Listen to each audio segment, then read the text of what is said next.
요한복음 15장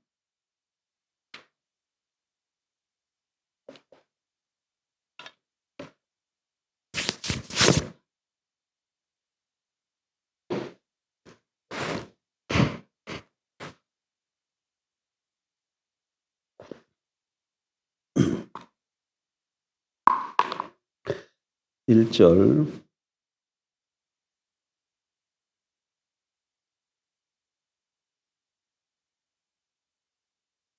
요한복음 15장 1절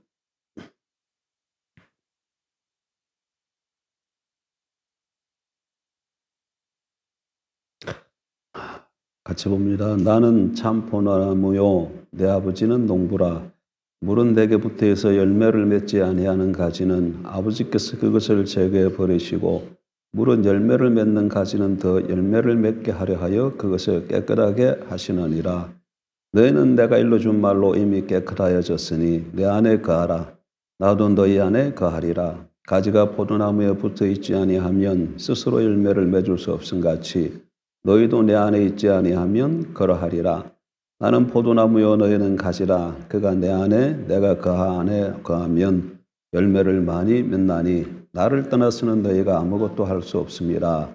사람이 내 안에 거하지 아니하면 가지처럼 밖에 버려 마르나니 사람들이 그것을 모아다가 불에 던져 사르느니라. 너희가 내 안에 거하고 내 말이 너희 안에 거하면 무엇이든지 원하는 대로 구하라. 그리하면 이루리라. 너희가 열매를 많이 맺으면 내 아버지께서 영광을 받으실 것이요 너희는 내 제자가 되리라. 아멘. 잠언에 보면 여호와를 경외하는 것이 지식의 근본이니라 이렇게 되어 있습니다. 근데 경외하면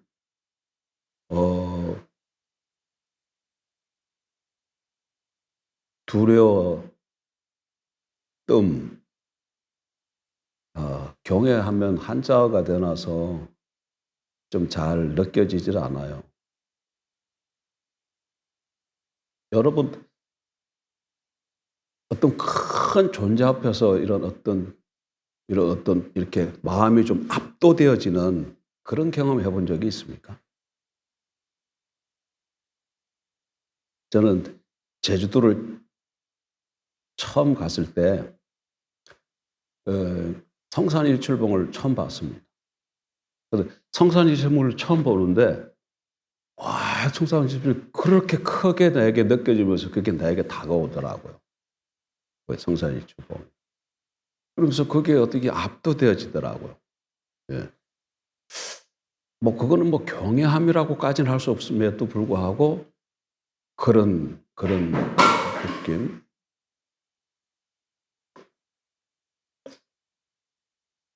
근데 성경에서 지금 잠언에서 말하고 있는 그 경외함이라는 것은 두려워함을 말하는 거예요. 두려움. 예. 그러니까 하나님이 크고 두려운 분이시라는 것을 아는 것이 지식의 근본이다. 이때 지식은 어떤 지식을 말하는 거예요? 하나님 아는 지식을 말하는 겁니다. 그래서 하나님을 안다 그랬을 때 가장 바로 알아야 되는 게 하나님이 얼마나 크고 두려우신 분이신가를 알아야 돼요. 우리가 섬기는 하나님이 크고 두려우신 분이십니다, 여러분. 근데 이 크고 두려우신 분을 우리가 몰라요. 그래서 까부는 거야, 인간들이. 까불어요. 지 맘대로 하고.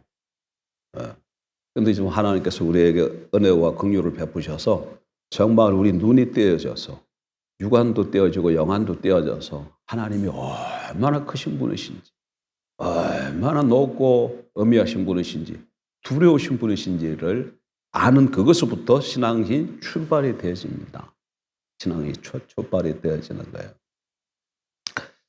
그리고 그렇게 하나님을 알아야 그 하나님이 음성, 그 하나님의 말씀 또 기록해 준 이 말씀을 들을 때도 두렵고 떨림으로 우리가 이 말씀을 받는 겁니다.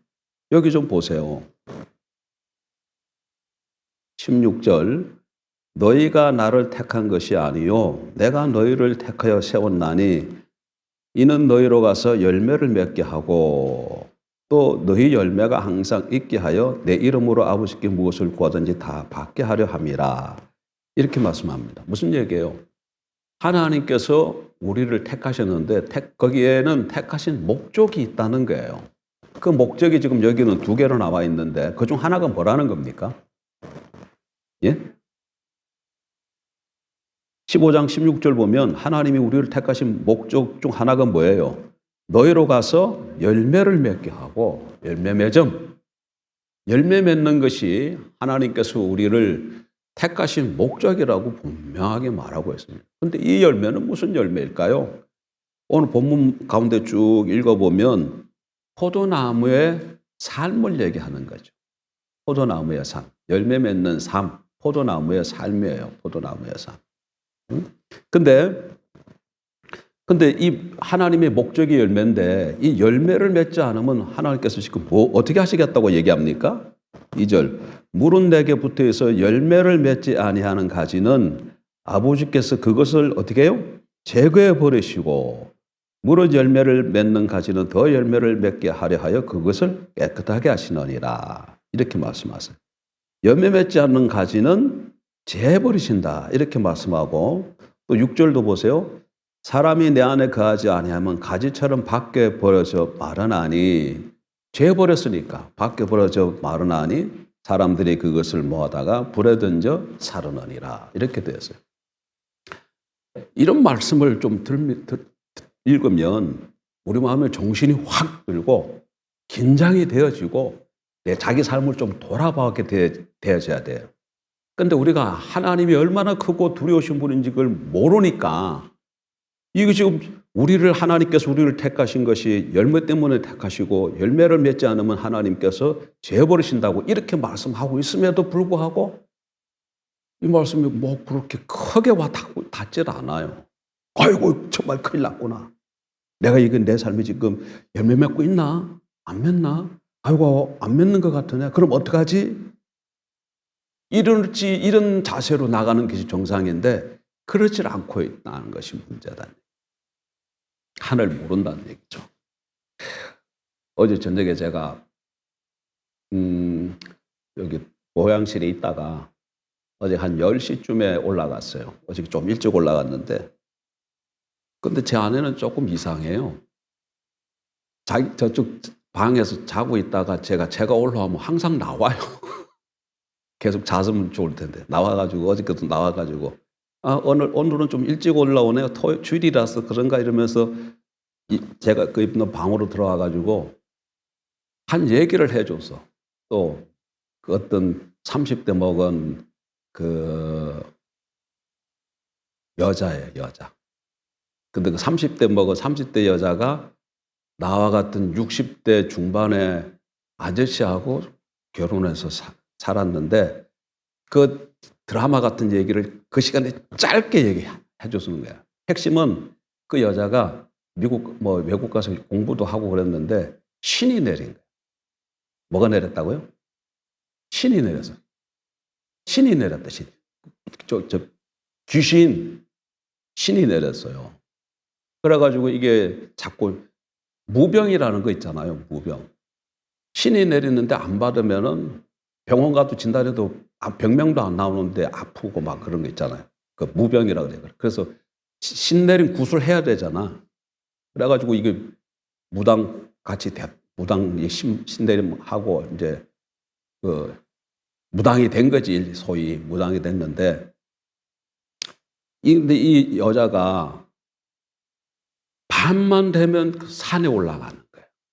밤만 되면. 그 산 꼭대기, 그것도 그냥 산이 아니고 제일 산 꼭대기 올라가지고 거기에 좀 바위가 있는데 거기서 기도한다는 거예요. 무슨 기도하겠습니까? 예? 접신하는 거죠. 그러니까 우리 식으로 얘기하면 신앙의 본질, 귀신의 본질, 신앙의 본질이 뭐예요? 하나님과의 친밀한 교제잖아요. 귀신의 본질, 귀신과 친밀한 교제를 하기 위해서 올라가는 거예요. 맨날 귀신이 올라가가지고 그 귀신을 동서사방으로 이렇게 절을 하면서 다 이렇게 이 눈을 감고 뭐라고 이게 하지도 않고 이렇게 톡 이렇게 기도하면서 기신하고 접신한다는 거죠. 근데 그걸 안 하면 자기는 죽는다고 얘기를 한다 그래요. 자기는 죽는다고. 그래서 계속 매일마다 올라간다는 거예요.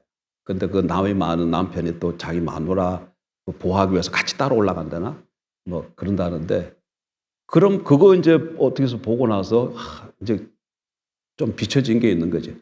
저렇게 귀신하고도 교제하려고, 귀신하고도 이게 접신하고 교제하려고 밤마다 산에 올라가는데, 그러니까 우리 식으로 얘기하면 산기도 올라가는 거죠. 근데 우리는 살아계신 하나님, 그리고 맨날 하나님을 알고 살아가는 하며 친밀한 하나님과의 사귐 속에 거하는 것이 신앙의 본질이고, 이게 되지 않으면 안 된다고, 그런 말씀을 들음에도 잘 하나님을 찾지 않는다 그러면서 자기 모습이 비춰졌다고 그런 얘기를 하더라. 그 얘기를 왔는데 그 얘기를 그냥 그 짧은 시간에 하면서 다 얘기를 한 거예요. 다 얘기를 한 거예요. 그 얘기를 듣고 가서 자시오 하고 나도 이제 그냥 누워서 잤는데, 이게 좀 저도 눈은 감았지만 이게 잠은 안 오더라고요. 그러면서 생각난 게 잠언 1장이에요. 여호와를 경외하는 것이 지식의 근본이거늘. 지식의 근본이거늘. 예? 성경 분명히 얘기를 하고 있어요. 여호와를 경외하는 것이, 경외라는 말을 다른 말로 고쳐야 돼. 여호와를 두려워하는 것이 지식의 근본이거늘. 하나님의 아는 것이다. 하나님을 아는 것이 근본이다. 예. 여러분, 오늘 하나님께서 우리 영안을 활짝 열어주셔서 정말 하나님이 얼마나 크고 두려우신 분이신지, 얼마나 엄미하신 분이신지. 여러분, 그 영국의 엘리자베스 여왕이 죽었잖아요. 근데 그 영국 엘리자베스 여왕한테 가면 뭐라고 그 호칭을 부르는 줄 아세요?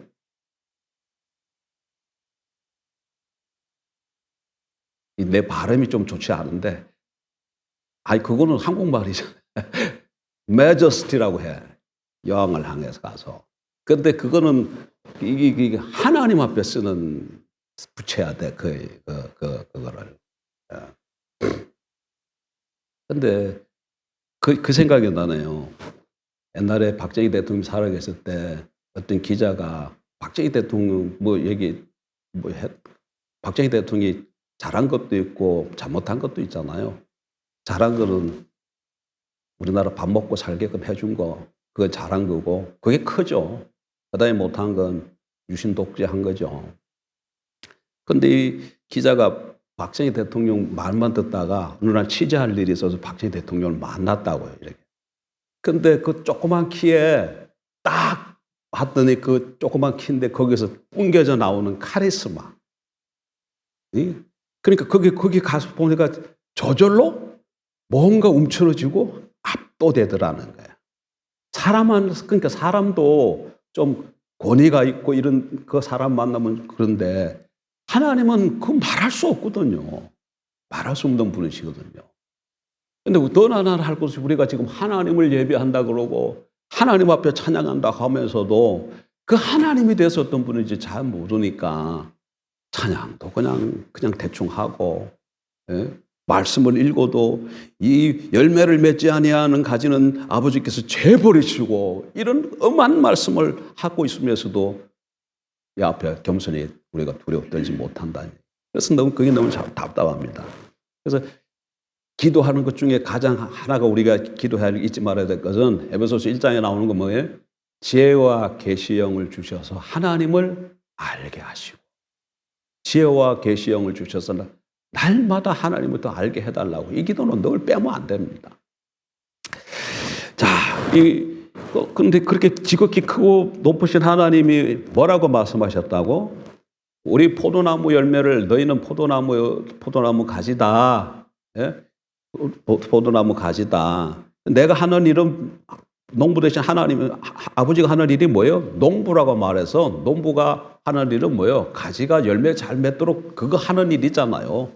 햇빛이 너무 뜨겁게 내려쬐면 차양막을 펼쳐주고, 또 벌레가 이렇게 먹으면 벌레 잡아주고, 또 가지가 이렇게 쭉쭉쭉 하면 가지치기도 해주고, 또 물이 가물면 또 물도 이렇게 뿌려주고. 그거 다 뭐 때문에 그럽니까? 농부가 원하는 건 딱 하나예요. 열매예요, 열매. 그것 때문에 아끼지 않고 모든 걸 투자하는 것이죠.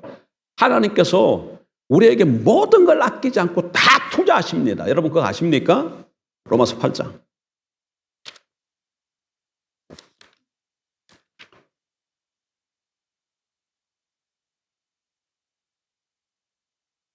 몇 절 읽을까요? 빨리 찾아보세요. 몇 절인가? 아들을 아끼지 아니하시고 주신. 몇 절이에요? 32절. 자기 아들을 아끼지 아니하시고 우리 모든 사람을 위하여 내주시니가 어찌 그 아들과 함께 모든 것을 우리에게 주시지 아니하겠느냐. 당신의 아들을 아낌없이 우리에게 주셨는데 다른 것들은 그냥 주지 않겠냐, 그 얘기예요. 제일 소중하고 귀한 것을 주셨는데 그것보다 덜 가치 있는 것은 안 주겠느냐. 그건 뭐예요? 다 준다는 얘기예요. 다 주신다. 농부 그렇게 다 주셔요. 농부는 가지고 있는 그 모든 것 아낌없이 다 포도나무에게 다 투자합니다. 그거는 딱 하나는 뭘 바라는 것 때문에? 열매 때문에 하나 그러는 거예요. 그게 목적이에요. 그게 목적이에요. 근데 그 농부에게 그 열매가 맺지 않으면 어떻게 한다고 얘기하죠? 재버리시고, 또 6절에는 밖에 버려져서 사람들이 그것을 모아다가 불에 던져 사른다. 이렇게 표현하고 있어요. 이게 무엇을 직접적으로 가르치는지는 말하고 있지 않지만 어쨌든 불에 던져 사른다. 이런 표현을 하고 있어요. 그래서 포도나무 삶을 사는 것이 저와 여러분의 너무너무 중요하다는 것을 아셔야 합니다. 그런데 이 본문을, 이 얘기를 구약에 가서 보면 정확하게 잘 알 수 있는 사건이 하나 있습니다. 이 요한복음 15장 요 본문을 가지고 구약에 돌아가서 보면 정확하게 깨달게 해주는 본문이 있어요. 수요일 날 우리가 좀 살펴봤는데 여러분 민수기로 한번 가보십시다. 민수기.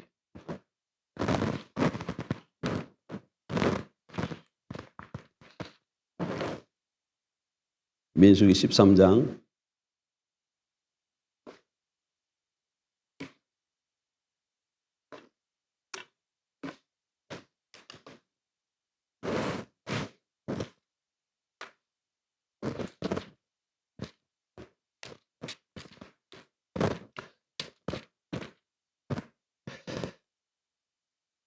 민수기 13장과 14장은 무슨 내용인가 하면 이스라엘 백성들이 애굽에서 나와서 시내산에서 하나님과 언약을 맺고 언약을 맺었다. 그 얘기는 무슨 얘기죠?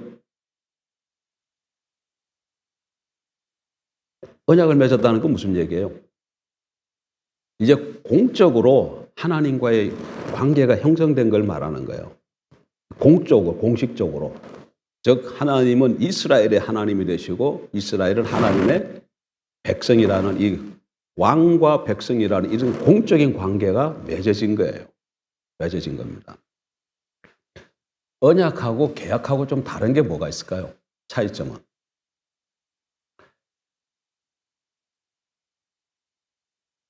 지금 우리가 세상에서 살아갈 때 이제 계약서 쓰잖아요. 그 계약이 언약하고 비슷한데 차이점이 있어요.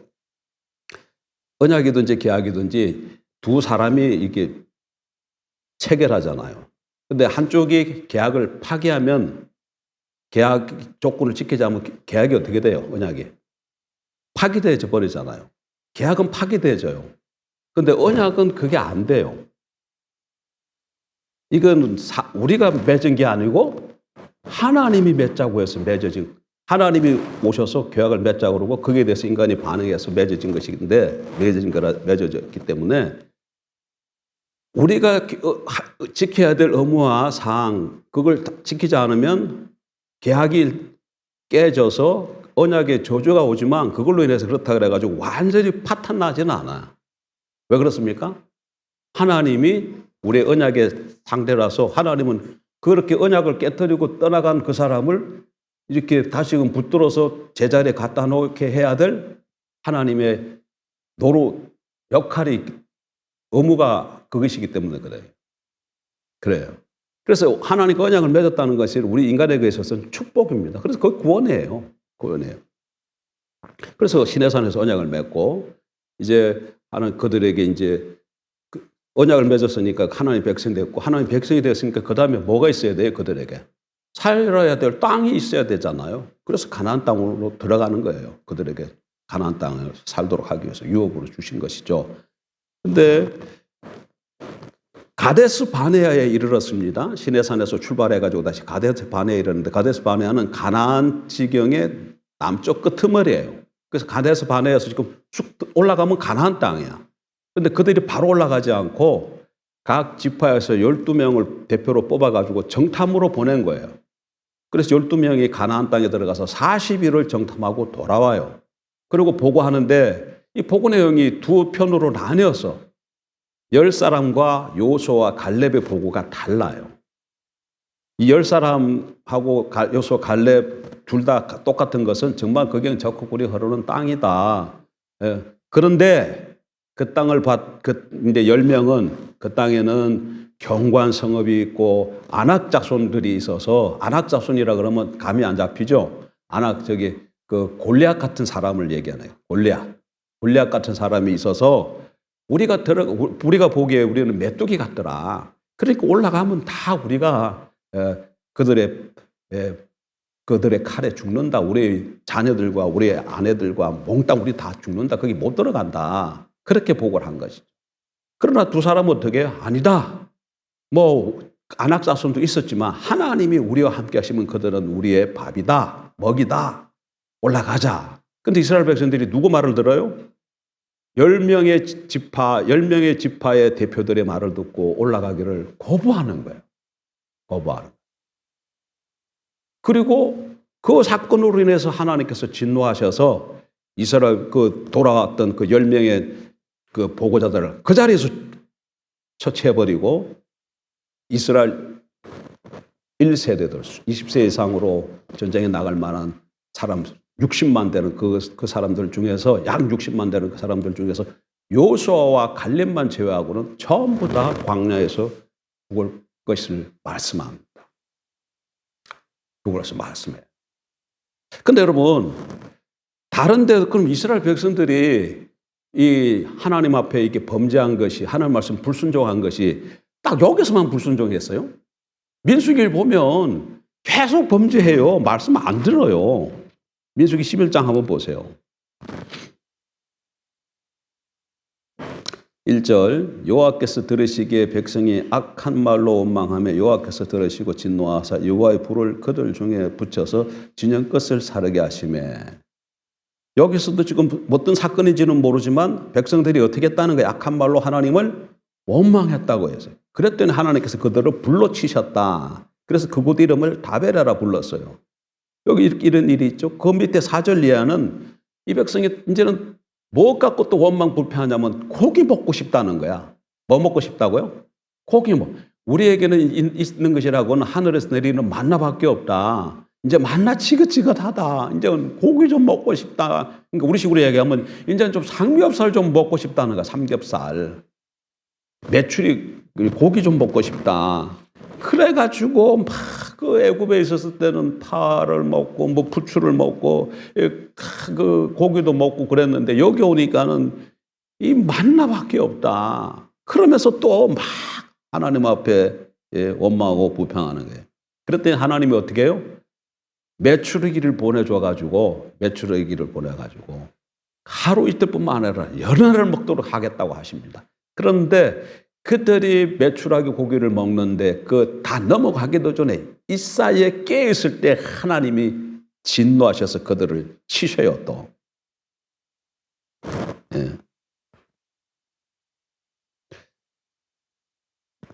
자, 보십시다.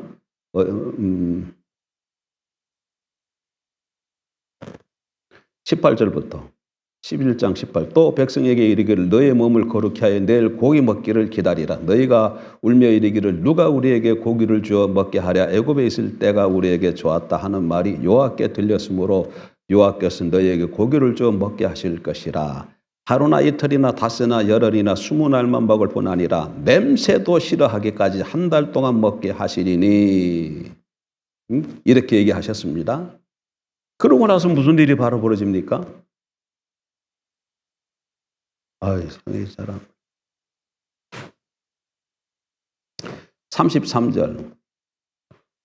고기를 이제 그들이 먹어요. 고기가 아직 이 사이에 있어 씹히기 전에, 고기를 질건지고 하나님 주신 매출하고 고기 막 먹어요. 고기가 아직 이 사이에 있어 씹히기 전에 여호와께서 백성에게 대하여 진노하사 심히 큰 재앙으로 치셨으므로 그곳 이름을 기브롯 핫다와라 불렀으니 욕심을 낸 백성을 거기에 장사하였더라. 기브롯 핫다와 앞에는 뭐였죠? 다베라. 이렇게 늘 하나님 앞에 범죄를 해. 여기만 그런 게 아닙니다. 민수기 20장 가면 또 물이 없으니까 출애굽기 몇 장입니까? 르비딤에서 물이 없어가지고 또 원만 불평했을 때 하나님께서 모세를 통해서 반석을 치게 해서 물 나오게 하셨잖아요. 근데 민수기 20장에 오면 또 물이 없으니까 또 원망 불평해. 또 원망 불평해요. 그 물이 없으면 한 번 경험을 했으면, 물이 없을 때 하나님이 모세를 통해 반석을 쳐서 물 내게 한 것을 기적을 경험했으면 이번에 물이 없어도 어떻게 해야 돼요? 아, 이번에 또 하나님께서 어떻게 해서 물을 주시겠지 이래야 되는데 이스라엘 백성은 그러질 않아. 여러 가지 기적과 하나님의 행하심을 보고서도 현실이 어려워지면 늘 하는 것이 원망하고 불평해요. 그래서 이번에도 또 하나님께서 모세를 통해서 물을 또 주셨어요. 민수기 20장에 보면. 그런데 결정적인 것은 25장에 한번 가봐. 요거는 한번 읽어봅시다. 이 큰 사건이에요. 25장. 모압에서 이스라엘이 하나님께 범죄한 행위예요. 25장. 이스라엘이 시딤에 머물러 있더니 그 백성이 모압 여자들과 뭐 하기를 시작하니라? 음행하기를 시작하니라. 그 여자들이 자기 신들에게 제사할 때에 이스라엘 백성을 청하며 백성이 먹고 그들의 신들에게 절함으로 이스라엘이 바알 부올에게 가담한지라 여호와께서 이스라엘에게 진노하시니라. 이게 발람의 술책이죠. 그래가지고 이 모압 땅에 사는 이 사람들이 어떻게 하면 저 이스라엘 족속들을 멸할 수 있을까? 그러다가 이게 이제 꾀를 낸 거예요. 그리고 자기네들 신들에게 제사 드리는데 그들을 청한 겁니다. 그리고는 이쁘게 꾸민 여자들로 하여금 이스라엘 백성들을 유혹하게 한 것이죠. 그래서 이스라엘 사람들이 그 제사에 참여해가지고 바알신에게 절을 하고, 여기 절을 했다 그러잖아요. 뭐 했다고? 그 여자들이 자기 신들에게 제사할 때 이스라엘 백성들을 청하며 백성이 먹고 그들의 신들에게 뭐 했다고요? 절하며 이렇게 돼 있어요. 같이 절했어요. 그리고 절할 뿐만 아니라 그 여인들과 더불어서 행음했다. 그리고 이 일로 무슨 일이 벌어졌습니까? 이 일로? 무슨 일이 벌어졌다고 얘기해요? 8절 좀 보세요. 8절 이하에.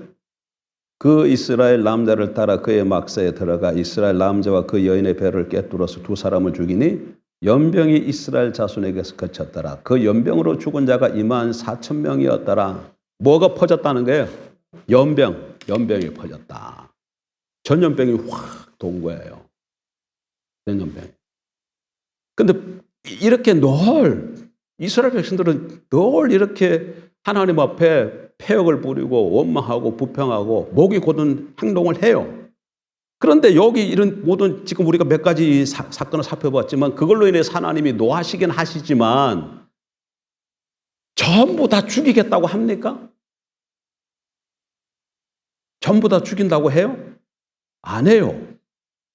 그런데 가데스 바네에서 이렇게 하나님이 그 12정탐꾼의 보고를 듣고 올라가았을 때 불순종한 그 일에 대해서는 하나님께서 진노하시면서 출애굽 세대를 다 죽이겠다고 그렇게 선포하시거든요. 뭔 차이점이에요? 예? 내가 볼 때는 오히려 민수기 25장에 있는 바알부올에게 부속되는 모압의 신들에게 가서 절을 하고 모압 여자들과 행음하는 이 죄가 더 큰 것처럼 보여. 제 눈에는. 가데스 바네아에서 올라가라을 때 못 올라간 거는 여러분 현실적인 이유가 있는 거예요. 그 정탐 맞고 들어온 사람이 뭐라 그래요? 그 땅이 좋긴 하지만 그 땅에 뭐가 있다고요? 안악자손이 있다. 거인들이 살고 있다. 딱 버티고 있고 그 성들도 보니까 아주 견고하다. 우리 힘으로는 도저히 전복할 수 없다. 그 땅은 거민들을 삼키는 땅이다. 그 얘기를 듣고 그 눈으로 보니까 자기네들은 메뚜기처럼 보이니까 이거 보나마나다. 그래서 상식적으로 생각을 하고 그래서 올라가기를 거부했던 거예요. 지금 25장은 뭐예요? 자기네들이 좋아서 참여한 거야. 거기는 그 민수기 13, 14장에서는 어쩔 수 없어서 죄를 범한 것 같은데 25장에는 자기네들이 좋아서 하는 거예요. 예. 그러니까 어떻게 보면 25장의 바알부올 사건은 이게 더 큰 죄 같은데 그러나 이거는 그냥 연병 좀 하고는 그치고 말아요, 하나님이. 그런데 왜 가데스 바네아의 사건에서는 하나님께서 출애굽 1세대들을 다 멸하시냐 이거예요. 뭐가 문제예요?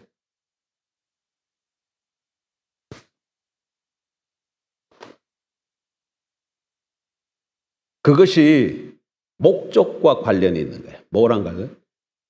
목적과. 그러니까 이걸 쭉 보면서 우리가 깨달아야 되니까 잘못 깨달으면 사람은 다 연약해서 때로는 원망하고 불평하잖아요. 우리도. 여러분 원망하고 불평하지 않습니까? 우리도 하잖아요. 저도 해요. 때로는 원망하고 불평. 사방이 막힌 것 같으면 막 좀 그러죠. 그럼에도 불구하고 하나님께서 그 하나님을 신뢰하지 못하고 믿음 없는 걸 보고 하나님이 탄식하시면서 안타까워하시지만 그것 때문에 죽이지는 않아.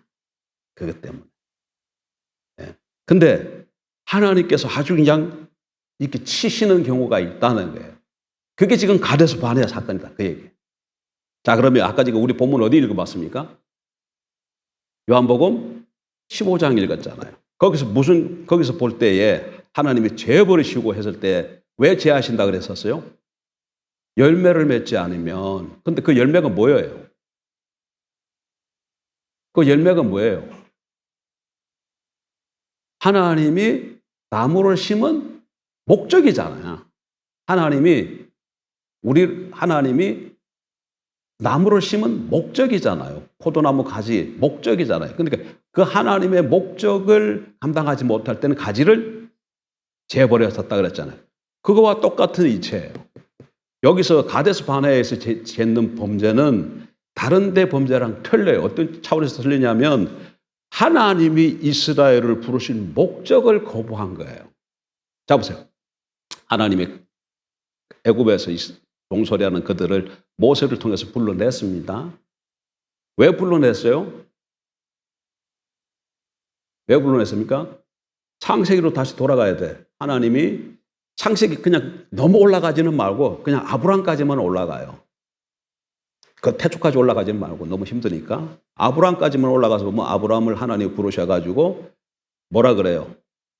내 씨로 번성하게 하고 이 씨에게 가나안 땅을 주겠다고 약속하시죠. 그리고 왕을 주어서 왕을 열왕이 태어나게 하겠다. 그 얘기는 무슨 얘기예요? 하나님께서 이 아브라함의 혈통으로 한민족을 이루고 가나안 땅에 들어가서 왕을 세우겠다. 그 얘기는 나라를 만들겠다는 거예요. 하나님의 뜻대로 다스리는 하나님의 나라를 세우겠다는 거예요. 그걸 언약하신 거예요. 그러니까 아브라함 언약이 너무 중요합니다. 언약을 알아야 성경이 쫙 열려요. 제가 몇 주 전에 말씀 한번 전가한 거 있잖아요. 아브라함 언약은 뭐라고요? 청사진이라고. 성경의 청사진이야. 아브라함 언약을 알면 성경이 앞으로 어떻게 흘러갈 것이 보여요. 아브라함 언약을 알면. 근데 아브라함 언약을 모르면 성경이 안 보여. 근데 아브라함 언약을 알면 성경이 어떻게 흘러가겠구나, 내용이 어떻게 구성되겠구나가 보인다고요. 아브라함 언약이 몇 개로 이루어져 있어요?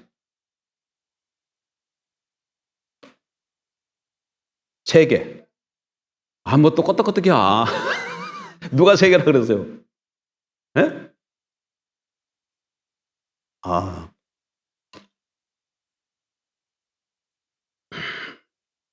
아브라함 언약이 2단계로 돼 있잖아. 2단계. 이건 내가 엄청 많이 강조했는데, 자손들 주겠다, 땅을 주겠다, 열왕을 주겠다. 이게 1단계고, 그 다음에 또 뭐 있어요? 내 씨로 말미암아 천하 만민을 구원하게 하겠다.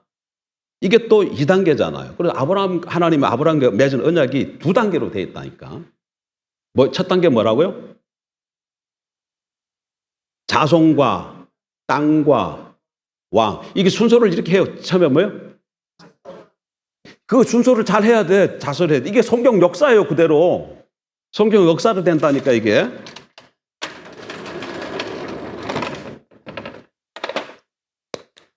아브라함 언약. 하나님 아브라함하고 언약을 맺으셨는데, 처음에 뭐라고 언약을 맺으셨다고? 언약 내용이 자손들 주겠다. 그 다음에 땅 주겠다. 그 다음에 열왕이 나오게 하겠다. 여러 왕들, 후손들 중에 왕을 태어나게 하겠다. 그러는 거예요. 그럼 이게 뭐예요? 자손, 아브라함의 혈통으로 한 민족이 생육하고 번성해서 민족이 되고 그들에게 가나안 땅에 들어가서 한 사람을 세워 다스리게 하시겠다는 거잖아요. 그럼 이게 뭐예요? 나라잖아요, 나라. 근데 역사적으로 나타나는 것이 무슨 나라예요? 이스라엘이잖아요, 이스라엘. 근데 가나안 땅에 하나님 나라를 세우겠다는 거예요. 가나안 땅에. 그 다음에 2번째는 뭐예요? 2번째는. 이 이스라엘 가운데 한 씨를 보내서 뭐예요? 한 씨 또는 후손입니다. 이게 후손. 대라. 한 씨를 보내서 어떻게 하겠다는 거예요? 모든 민족 또는 천하 만민을 구원하겠다는 거예요. 그래서 아브라함 언약은 2단계로 되어 있어요. 2단계. 이거 지금 하면 안 되는데. 자, 그러면 이게 언약이 이렇게 맺었으니까 이 언약대로 그 다음에 하나님 이루실 거 아니에요. 자손 만들어야 되겠죠? 자손 만드는 게 뭐예요? 가나안 땅에, 애굽 땅에 들어가서, 고센 땅 들어가서 생육하고 번성하잖아요. 그래서 아브라함의 혈통으로 한 민족이 이루어졌어요. 그랬으니까 그 다음에 어떻게 해야 돼요? 그 다음에 가나안 땅으로 데려가야 될 거 아니에요. 그래서 나온 출애굽기야. 그래서 시내산에서 언약 맺고, 그 다음에 가나안 땅 들어가는데 입구가 모압까지인데 모압까지 가는 것이 민수기예요, 민수기. 그 다음에 어떻게 해야 돼요? 그 다음에 들어가서 땅을 얻어야 되겠죠. 근데 그 땅이 빈 땅이 아니야. 가나안 7족속이 살고 있어요. 그러니까 어떻게 해야 돼요? 전쟁해야지. 그 전쟁은 정복 전쟁이죠. 그래, 여호수아 땅. 그 다음에는 사사. 그 다음에는 뭐예요? 사사 정복한 다음에 그 다음에 뭐 했어요? 그 다음에 들어가서 사는데 하나님 12지파에게 땅을 나눠줬어요. 사는데 필요할 때마다 근데 이스라엘 백성들이 자꾸 하나님을 떠나는 경향이 있어. 그러니까 그들이 하나님이 또 이방을 붙여가지고 억압받게 하니까 또 그들이 하나님께 돌아오면 그 길을 돕고 그때마다 필요할 때마다 사사들을 세워요. 근데 사사기의 결론이 뭔지 아세요? 그때에 왕이 없으므로 사람들이 각기 자기 소견대로 행하더라. 이게 사사기 결론이야. 뭐가 필요하다는 거예요? 왕이 필요하다는 거예요. 그래서 사무엘 상하수부터 뭘 줘요? 왕 룻기에서 특별히 다윗 왕을 예비하고 사무엘 상하에서부터 사울 왕, 다윗 왕, 열왕기 상하로부터 내려오면서 쭉 북쪽과 남쪽으로 쭉 열왕이 이스라엘 다스리는 역사잖아요. 이게 이루어지는 이 역사 그러니까 지금 이거 보니까 이것을 성취된 이것이 뭐야 이게? 이스라엘의 역사 이게 이스라엘의 역사예요. 이게 뭐야? 구약이야, 구약이에요. 그런데 이들이 하나님 법 신실하지 못해서 결국은 어떻게 돼? 쫓겨 추방당해서 바벨론으로 갔다가 포로 잡혀가지고 70년 만에 하는 은혜로 다시 돌아와서 성전을 짓고 성벽을 건축하지만 왕을 세울 수는 없어요. 왜? 계속해서 식민 지배 아래에 있기 때문에. 그래서 유대 성전을 중심으로 한 유대 신앙 공동체를 이루는 것이죠. 그리고 구약 성경이 말라기를 해서 끝나요. 그리고 그 다음에 들어가는 게 뭐예요? 400년 동안에 신구약 중간시대로 들어가잖아요. 중간시대 오늘 아침에 강의 들으셨다 그러더만. 예. 신구약 중간시대에 들어가면 뭐예요? 거기 들어가도 별거 없어요. 그냥 거기 그리스, 로마에 계속해서 그 지배 아래에 있어요. 계속 그 아래 지배 아래에 있게 된다고. 그러니까 이스라엘 백성들이 이제 우리가 바벨론 포로에서 돌아왔지만 아직도 우리가 이게 독립을 못하고 있으니까 계속 아직도 포로 생활 가운데 있구나. 그게 깨달아지는 거죠. 몸은 돌아왔는데 실질적으로 영적으로는 아직 우리가 돌아온 게 아니라 돌아왔으면 어떻게 돼야 돼요? 나라를 세워야 되는데 나라를 못 세우고 있잖아요. 그러면서 그들에게 자꾸 그들이 그걸 깨달으면서 왜 이렇게 됐냐 하냐고 하면서 성경을 찾아보고 특별히 선지서를 찾아보니까 뭐를 얘기해요? 하나님이 다시금 돌아오겠다고 얘기하고 다시금 통치하겠다고 얘기하고 또 하나님 통치하신다 그 얘기는 항상 어떤 자를 세워서 통치하시는 거예요. 하나님 그거를 우리 창세기 15장부터 하나님 나라를 회복할 구원자라고 얘기하고 그걸 다르게 표현하면 메시아라고 얘기해요. 그러니까 이스라엘 백성들이 뭐에 대한 갈급함이 자꾸 생기는 거예요. 하나님의 통치를 기다리는 것이 곧 누구를 기다리는 거예요? 메시아를 기다리는 거예요. 그리고 메시아에 대한 열망이 점점 뜨거워지는 거예요. 그게 지금 어디까지예요? 세례 요한까지야. 이래가지고 어디까지? 세례 요한까지 오는 세례 요한. 그러면서 구약의 성경을 보니까 아브라함 언약이 이렇게 돼 있고 그 다음에 뭐예요? 한 씨를 이스라엘 백성들이 아브라함 언약에 하면 한 씨가 아직 안 왔구나. 한 씨로부터 어디에 해요? 모든 천하 만민을 구원하겠다는 한 씨를 기다리게 되겠죠. 기다려야 되겠지. 그럼 이거 한 씨가 이거 한 씨가 누구라고 얘기해요? 바울은 이를 아브라함의 한 씨를 그리스도라 이렇게 얘기를 해요. 이게 다 갈라디아 몇 장 나와요. 그러니까 이게 나중에 이게 누구예요? 예수 그리스도잖아요. 그리스도. 그럼 자 보세요. 급할까요? 아브라함 언약을 잘 알면 자 보세요. 여기 보세요. 그 찾지 말고 여기 아브라함 언약을 잘 알면 자손 땅 열왕을 주겠다는 것이니까 이 언약이 성취되지면 구약 이스라엘이 되어지고 2단계 한 씨를 보내서 천하 만민을 구원하는 것이 이 언약이 성취되어지면 이게 뭐예요? 이게 지금 구약이고 이거는 뭐예요? 신약이 되는 거죠. 신약 역사가 되는 거죠. 이게 보이잖아. 한 씨가 지금 예수 그리스도. 한 씨. 갈라디아 4장이야? 3장 16절이에요? 갈라디아서 3장 16절 보세요.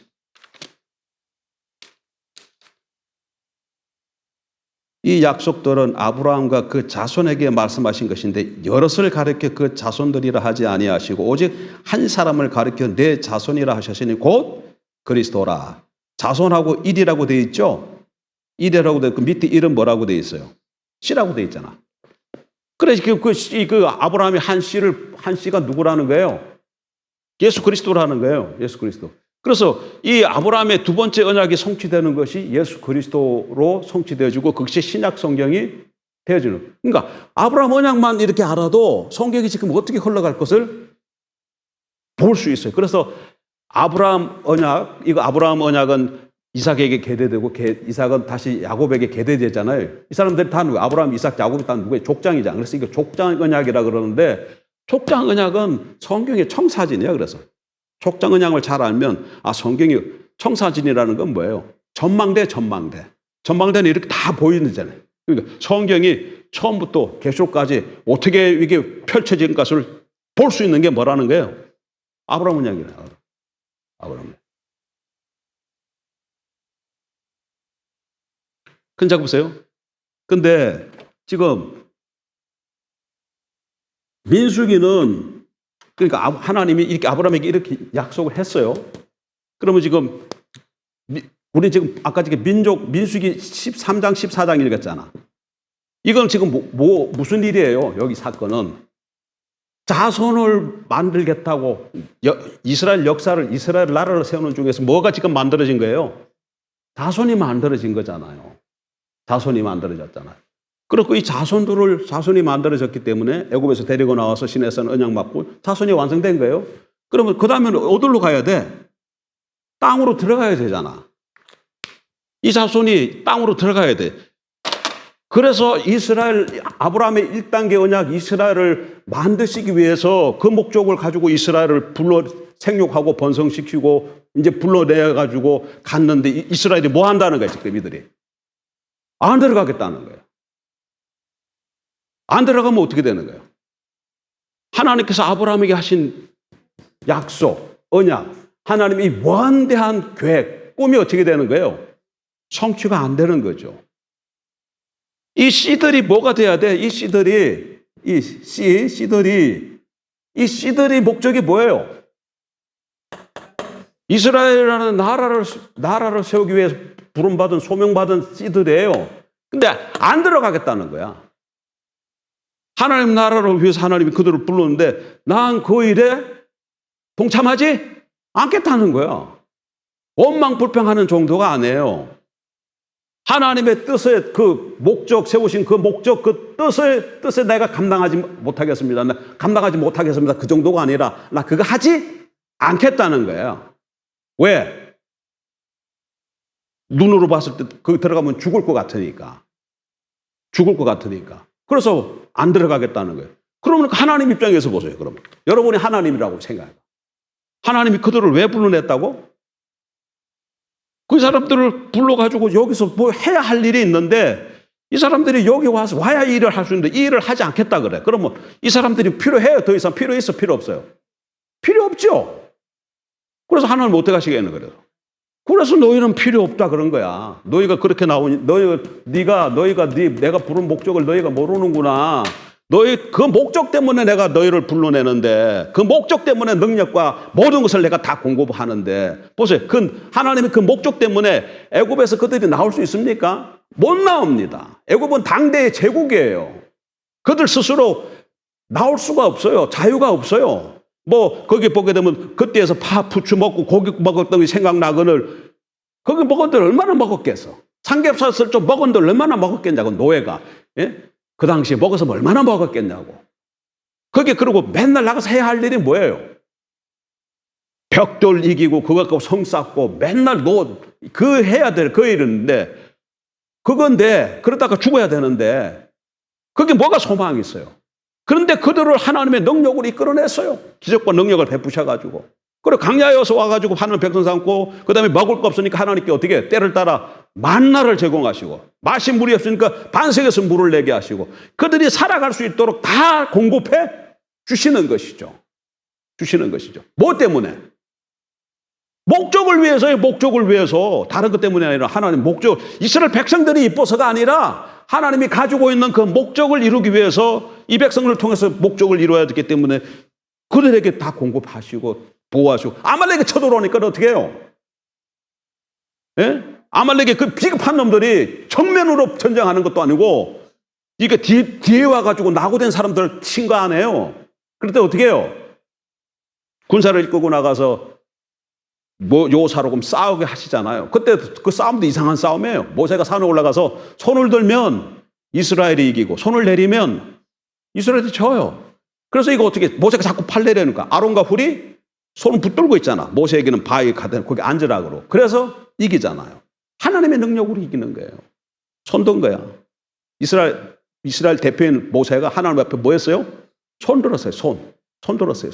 손 들었다는 얘기는 기도할 때 자세인가 동시에 또 무슨 모습이에요? 한복이잖아요. 기도하면서 자신을 내려놓았을 때 하나님이 역사에 있어서 아말렉은 물리치게 해주시는 거예요. 이스라엘이 뭐 힘과 능력이 있어서 한 게 아니라. 근데 그것도 목적 때문에 다 하신 거예요. 근데 지금 결정적인 순간에 이 씨들이 뭘 하고 있다고? 그 목적을 안 하겠다는 거예요. 그 목적을 내가 못 하겠다. 그러니까 하나님 입장에서 봤을 땐 이 씨들이 필요가 없는 것이죠. 그래서 가나안 땅 40일을 동안 정탐했는데 그 40일을 1년으로 쳐서 40년 동안 너희가 광야에서 떠들고 죽을 것이다. 단 두 사람, 여호수아와 갈렙만 가나안 땅에 들어가요.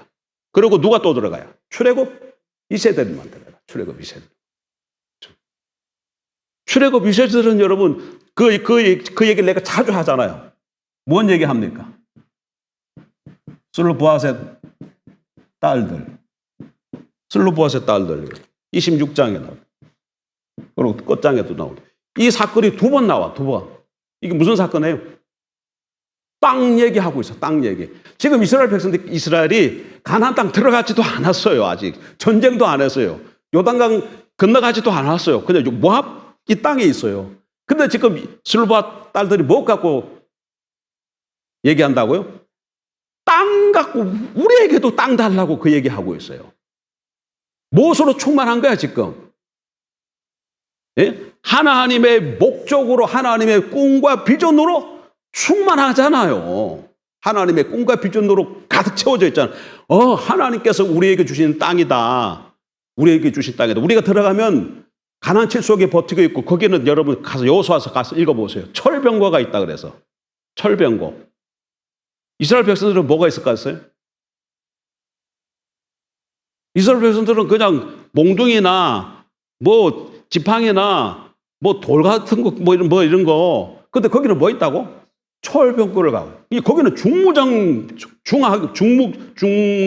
이게 무기가 있는 건데, 여기는 그냥 칼, 뭐 활 이런 거 가지고 되겠습니까? 그럼에도 불구하고 슬로보아 딸들이 뭐 한다고? 땅 갖고 다퉈, 땅 갖고. 하나님의 목적과 비전이 뭔가를 알고, 그렇으니까 거기에 들어가면 우리에게도 나도 그거 가져야 되겠다는. 그래서 그 이들에게 땅을 줘요. 땅을 얻습니다. 그 사건은 뭐예요? 출애굽 2세들이 다 그렇다는 거야. 출애굽 1세대들은 가데스 바네아에서 다 뭐 했다고요? 그들의 믿음 없음, 그들의 부른 목적 없음, 하나님의 비전에 대한 생각 없음, 그런 모습을 보여주는데, 슬로보아 딸들은, 출애굽 2세대들은 하나님의 비전이 무엇이고 목적이 무엇이고 그걸 자기 것으로 삼아서 꿈꾸고 있다는 거예요. 출애굽이. 그래서 그들이 들어가는 거예요. 그들에게 허락되어지는 겁니다. 또 1세대들 누구? 여호수아와 갈렙만. 동일하게. 여호수아와 갈렙만 특별한 사람이 아니에요. 여호수아와 갈렙이 무엇에 충만했기 때문에 하나님이 그들을 부르고 인도해내신 그 목적에 확실히 믿음으로 반응하기 때문에 그들 들어가는 거예요. 그래요. 그러니까 이 하나님의 목적, 이 목적을 잃어버린 백성이 되어버렸기 때문에 어떻게 한다고요? 요한복음 15장에 열매 맺지 않으면 어떻게 하신다 그랬어요? 죄 버리시고 이렇게 돼 있잖아. 근데 여러분 이걸 거꾸로 한번 생각해봐. 거꾸로 한번 생각해 보세요. 그러면 우리는 아주 지지리도 못 났어. 우리는 아주 지지리도 못 났고 가진 것도 없고 우리 별로 소망이 없는 존재들이야. 애굽에 사는 이스라엘 노예들 살던 그 모습이잖아요.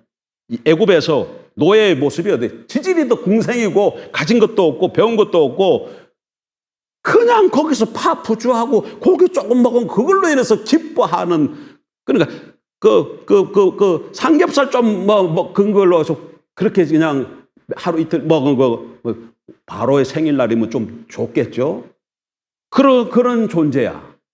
근데 그런 존재가 하나님의 목적을 알고 그 목적에 내가 부합하겠다고, 그 목적에서 내가 살겠다고 나서면 어떻게 되겠어요? 그렇게 나서면 하나님이 어떻게 하시겠어요? 예? 다 똑똑하고 잘나고 많이 배우고 가진 거, 이 사람들 아무 소용없어요. 바로 그 사람, 다른 것 안 봅니다. 하나님은 하나님의 목적이 무엇인가를 알고 하나님이 꿈꾸는 비전이 뭐고 하나님의 목적이 뭔가라고 그 목적에 동참하겠다고 하는 사람, 이게 뭡니까? 이게 본질로 얘기하면, 예? 그게 뭐예요? 하나님의 행하심을 보고 온 삶으로 동참하는 거잖아요. 하나님의 행하심을 보고 하나님의 행하심, 이게 여기서 하나님의 행하심을 본다 그러면 이거 하나님의 행하심이잖아. 이거 그러면 이게 뭐라고 얘기를 해요? 하나님의 일이잖아요. 하나님의 일. 하나님의 일인데 예수님은 이 하나님의 일을 누구 일이라 그래요? 자기 일이라. 이게 하나님의 일이니까 아버지 일이지. 누구 일이라고요? 예수님은 이거를 하나님의 일인데 이거를 자꾸 아버지의 일이라 그러고 아버지 일이라 그래. 아버지의 일. 그러면서 이 일이 아버지 일이니까 누구 일이 돼? 자기 일이지. 자기 일. 자기 일. 그러니까 이게 목적이야. 이게 목적이야. 이게 목적이야. 여기에 예수님은 남은 생애를 걸은 거예요. 그런 거예요. 그러면서 우리에게 하시는 얘기가 너희도 이렇게 살아라. 그 얘기예요. 포도나무 삶을 살아라 그러잖아요. 지금 요한복음 15장에서. 요한복음 15장에서. 근데 우리는 자꾸 이 하나님의 일을 우리는 자꾸 무슨 일이라 그래요? 우리는 아버지의 일이라고 안 그래. 주의 일이라고 자꾸 그래. 누구 일이라 그런다고? 주의 일이라 그래. 주의 일. 하나님 일이지 내 일이 아니야. 그래. 누구 일이라 그런다고? 주의 일이라 그래. 하나님 일이지 나하고는 상관없는 일이야. 근데 예수님은 이게 하나님의 일을 누구의 일이라 그런다고요? 아버지 일이래. 하나님의 일이 아버지 일이 돼야 돼. 아버지 일이 돼야 내 일이 되는 거예요. 내 일이 되는 거예요. 예? 지난주에도 농민유통 얘기했잖아요. 농민유통에 그 사람들, 여러 사람이 있는데 그 사람들은 뭐 다 누구 일이에요? 사장이 불러가지고 돈 주니까 불러가지고 일하잖아요. 근데 거기 사장 아들은 아버지 일이니까 돈 안 줘도 뭐 하겠어요? 자기 일처럼 하잖아요. 왜? 아버지 일이니까 자기 일이기 때문에. 자기 일이기 때문에. 예? 그래, 이 아버지 일이, 이 일이 지금 이스라엘 백성들은 자기 일인데, 이것 때문에 부름받았는데, 이걸 어떻게 하겠다는 거야, 이걸 1세들이 안 하겠다고 한 것이죠. 그래서 근데 다른 제들은 뭐냐 그러면 이 일을 하면서, 이 일을 나가면서 좀 불평한 거야. 때로는 불평하고, 맨날 이런 것들만 시켜. 이거 안 하고 싶다. 나 좀 쉬고 싶다. 휴가 가고 싶다. 좀 그런 거 한 것이지. 그런데 그렇게 했다. 어떤 데는 그래서 아버지 열받아가지고 막 이렇게 하면서도 그러는데 여기서는 전혀 한순간은 아버지 당신하고 나하고 상관없어. 이렇게 나오니까 아버지가 어떻게 해? 이놈 자식 봐라 하고 우리 식으로 얘기하면 호조 파버린 거지. 뭐 해버렸다고요? 호조 파버린 거죠. 호조 파버린. 근데 거꾸로 이게 두려운 사건이 있지만 거꾸로 해가지고 거꾸로 해서 목적이 그거야? 하나님의 목적이 그것이야? 그게 아버지 일이야? 그래서 나의 인생을 거기다가 걸면 어떻게 되겠나 얘기야. 하나님의 능력과 권능으로 누굴 뒷받침하겠어요? 바로 그 사람 뒷받침합니다. 그러면 세상이 그 사람을 감당하지 못해요. 여러분, 신약성경에 보면 그 사도 바울, 사도행전 보게 되면 에베소에 가서 재미난 표현이 나와요. 그 바울이라는 걸 그 이방인들이 뭐라고 얘기합니까? 세상을 소란케 하는 자들이로다. 그렇게 얘기해. 세상을 소란케 하는 자들이라고. 우리가 하나님의 목적을 알고 그렇게 살면 세상 사람들이 우리를 세상을 소란케 하는 자들로 이렇게 보일 거예요. 예? 그렇지만 하나님 보실 때는 하나님의 일에 동참하는 것이기 때문에 하나님의 목적에 우리가 동참하는 것 때문에 크 기뻐하시고 하나님의 그 농부는 뭐 때문에 농부가 가지고 있는 그 무엇에 다 투자한다고요? 그 포도나무에게 다 투자해요. 다른 데 안 투자해요. 그 나무에게 다 투자해요. 농부는 다 투자해. 뭐 때문에? 딱 하나 열매 때문에. 근데 우리가 그래. 그 열매도 그 열매도 막 우리가 맺는 게 아니야. 어떻게 해? 15장에 하면 주님 안에 딱 거하는 거예요. 그럼 주님이 우리 안에 거하는 것이죠. 그러니까 주님과의 연합을 말하는 거예요. 교제를 말하는 거예요. 그러면 거기서 예수님께서 나는 스스로 아무것도 할 수 없다. 아버지가 보이시며 보여주시면 그걸 보고 나가 행한다 그러잖아요. 그리고 아버지는 아들에게 모인 걸 보여주신다 그러잖아요. 우리에게도 똑같아요. 우리가 주님 안에 거하면 주님이 우리 안에 거해서 주님과 우리가 연합이 되어지고 하나가 되어지면 그거 하나님 제일 기뻐하시고, 그러면 하나님의 아버지 자기의 마음을 조금 비춰주신다. 아버지 일을 좀 비춰주셔요. 그럼 그걸 보고 우리가 그 일에 동참하면 하나님이 모든 걸 다 뒷받침하셔서 그 일이 이루어지게 하신다는 거예요. 그게 목적이야. 그게 목적이에요. 그런데 민수기 13, 14에서 이들이 뭘 저버렸다? 하나님의 뜻, 하나님의 목적, 이 하나님 나라를 세운다는 이 거창한 이 하나님 원대한 비전, 이걸로 예수 부름받았는데 이것을 거부해버리니까 하나님께서 그 1세대들이 광야에서 흩어지게 하셨다는 거예요. 누차 얘기하지만 반대로 하면 하나님이 그들을, 이사야에서 나오는 표현대로 하면 내가 이 어려운 손으로 어떻게 하겠다? 너희를 붙들겠다. 하나님께서 이 손으로 붙들겠다는 거야. 누구를? 나를. 난 보잘것없지만 하나님의 나를 붙드시면 누가 하나님의 손에서 우리를 빼낼 수가 있으래요? 로마서 8장에 나오는 말. 누가 우리를 넘어뜨릴 수 있겠어요? 누가 붙들고 있는데? 하나님이 붙들고 있는데. 그럼 세상이 우리를 감당하지 못해. 다니엘 가서 읽어보세요. 다니엘서 가보면. 여러분, 다니엘과 다니엘의 세 친구 사드락과 메삭과 아벳노고는 포로로 잡혀온 사람들이에요. 그 사람들, 그러니까 무슨 얘기야? 그 사람들 다 뭐라는 거예요? 포로로 잡혀갖고 궁에서 살았기 때문에 다 넷이라는 얘기입니다. 그들이. 누구라고요? 다 이거 남자들, 그러니까 할례가 아니고 불화를 다 잘라버렸어. 다 잘라버렸어. 넷이야, 넷이더래요. 넷이더래요. 아니, 궁에 들어왔으면 남자는 누구만 있어야 돼요? 왕만 있어야 되잖아. 남자 그거 있으면 안 되잖아요. 우리나라 궁도. 그러니까 그 지금 사드락, 메삭, 아벳노고, 다니엘 이렇게 얘기하니까 고창하게 멋있는 남자같이 생각하기 쉬운데 그들이 다 누구다? 넷이들이야. 넷이들이에요. 그럼에도 불구하고 그들이 하나님을 신뢰하니까, 하나님이 그들을 붙잡으니까 그 바벨론에서 이들을 감당할 만한 사람들이 없어요. 그들을 어떻게 할 자가 없었어요. 없어. 누명을 쓰고 사자굴에 들어갔는데 사자가 입을 열어서 잡아 먹지를 않아. 천사를 보내서 사자 입을 딱 못 열게 했으니까 아마 다니엘 같은 사람이 없어요. 다니엘은 그러니까 살아있는 사자 털옷에 잠잔 사람, 사자들의 둘러싸여서 하룻밤을 지낸 사람이겠죠. 그래 다음날 아침에 그걸 보고 다니엘가 그 음복 꾸민 사람 집을 나갈 때 어디에?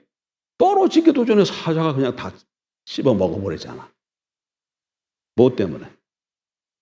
하나님 의도가 무엇인 줄 알고 거기에 인생을 건 사람, 하나님의 목적에 인생을 건 사람, 하나님이 지키실 줄 믿습니다.